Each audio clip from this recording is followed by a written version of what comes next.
Hello, junior high and high school students. Welcome to online music class. I miss all of you, and I'm looking forward to the day we can all be together again. But in the meantime, I am wanting us to do three things, and this is for now. This may change as time goes on, as we see what happens with the quarantine and whether or not we'll be able to go back to River Tree.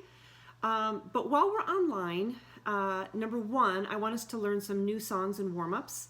So that's what we'll be doing first. And what I'd love for you to do is to maybe listen to it a couple times until you can sing it pretty well, because I would like to use, these are songs I would like to use in warm-ups in the following weeks and months next year, whenever.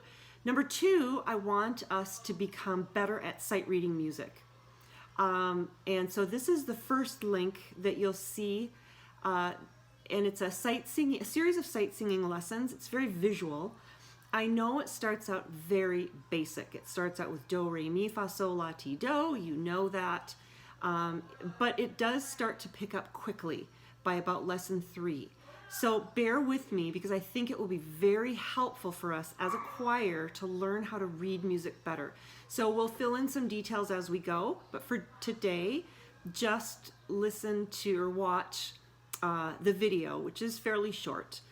And then number 3, I want us to listen to a piece of choral literature at the end of each lesson, just to tune your ears to the great classic choral literature of today and of the past.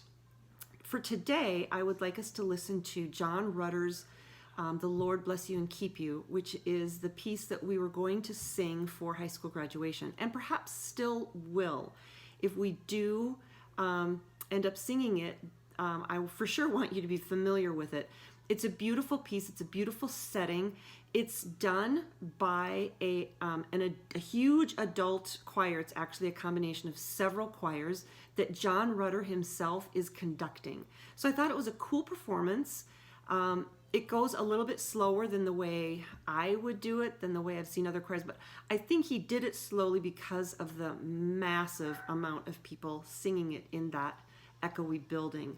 But I wanted you to see John Rutter himself conducting it, because he's one of the great musicians, conductors, composers of all time. So that's at the end, and that's all I have for today, and I hope you enjoy it. I'll see you next time. All right, this is a song that I want to use as a warm-up in high school. It's called Anytime Warm-Up Song. So I liked it when I heard it, and it's just... I got everybody helping me. This is Blue. And he sings too. He howls, actually. So maybe if I could maybe link in a recording of him howling after this. That's his warm-up song. So we're going to be singing this through 3 times. And Rocco plays the piano. And Rocco does play the piano. Yes, this is Rocco. So this is my family, missing a couple who aren't at our home during this quarantine time. Hi, Chase. No. All right, we're not going to start over. Here we go. Anytime I get the opportunity to warm up my voice. Here we go. Ready? And anytime I get the opportunity to warm up my voice, gonna warm it up, warm it up. Anytime I get the opportunity to warm up my voice, gonna hear me say, hey, hey, hey, hey. Anytime I get the opportunity to warm up my voice, anytime I get the opportunity to warm up my voice, gonna warm it up, warm it up.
How can I keep from singing?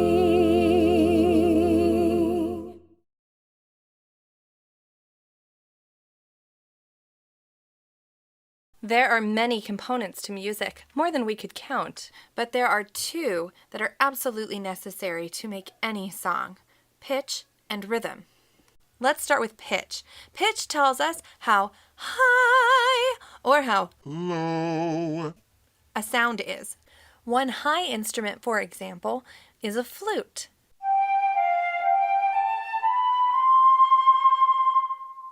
Another high instrument is the violin.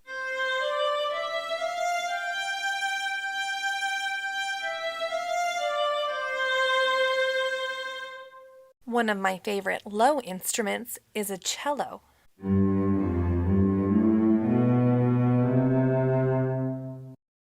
Even lower is the tuba.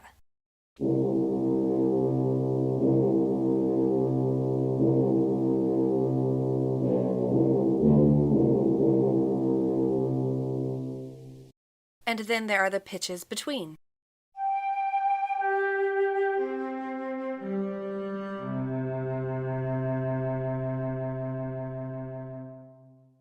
Now let's talk about rhythm. Rhythm tells us how long or short a sound is.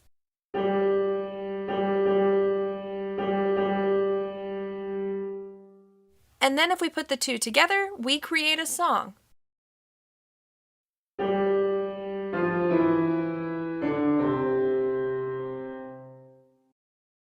Now, you've probably seen music that looks more like this. Lots of lines, lots of notes, and pretty confusing.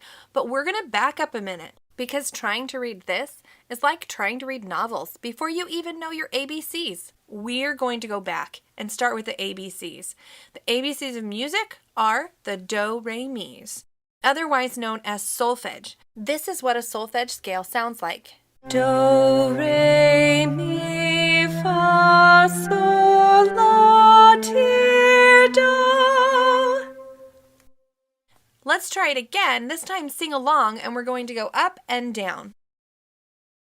Do, re, mi, fa, sol, la, ti, do, ti, la, sol, fa, mi, re, do.